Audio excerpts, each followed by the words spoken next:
Di zaman sekarang ini, di hari ini, di detik ini, saya takut untuk bersikap jujur. Karena kejujuran itu, kata mereka, sangatlah pahit. Faktanya hari ini, semua orang sepakat untuk sama-sama berbohong. Sehingga kebohongan itu menjadi kejujuran. Sementara kejujuran adalah hal yang tabu di dalam masyarakat yang menyetujui kebohongan. Kenapa dunia ini penuh dengan kebohongan yang dibumbui dengan kejujuran yang palsu? Lantas kemudian Tuhan bertanya, kita tak dapat menemukan kebenaran sejati di dunia ini. Jika semuanya jujur, kataku, maka tak akan pernah kita trauma akan kejujuran, bukan? Tapi karena semuanya sepakat untuk berbohong, orang yang jujur selalu dikucilkan. Karena nyamannya di dalam kebohongan, muncullah istilah kejujuran itu pahit. Istilah ini muncul karena terlalu banyak orang yang sepakat untuk berbohong, bukan? Sehingga perilaku berbohong adalah kejujuran, sementara itu perilaku jujur adalah kebohongan atau celah, seperti yang saya katakan di awal. Padahal jujur itu lebih manis dari apapun, tapi kejujuran itu terasa pahit oleh lidah yang sakit. Sekarang ini, kejujuran itu bagaikan atom di dalam samudera kebohongan yang sangat luas. Seorang yang hidup dengan kejujuran akan dikucilkan karena dirasa tabu di tengah-tengah masyarakat yang sepakat untuk berbohong. Ini sama saja dengan menyuruh jiwa untuk keluar dari badan.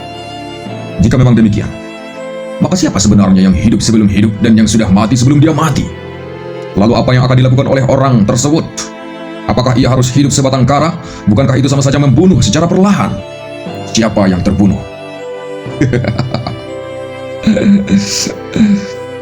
Mereka katakan, seorang yang dikucilkan itulah yang terbunuh.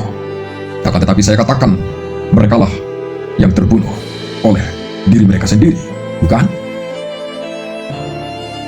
Seorang presiden itu telah mati sebelum dia mati, karena fungsinya tak lagi dapat dirasakan oleh negara. Jika negara telah mati sebelum mati, maka rakyat juga demikian. Di mana caranya kita tahu? Lihat saja apakah negara tersebut berpengaruh terhadap negara lain setelah dipimpin oleh presiden tadi. Sejauh mana negara tersebut melangkah di hadapan dunia internasional. Jika dunia internasional tak memandangnya masuk dalam kategori yang diperhitungkan posisinya sebagai pengatur dunia, maka negara tersebut telah mati sebelum mati. Negara itu tak jauh di sana, Bung. Negara itu di sini, di atas tanah yang diinjak oleh orang yang berkata ini. Negara itu tak jauh di sana.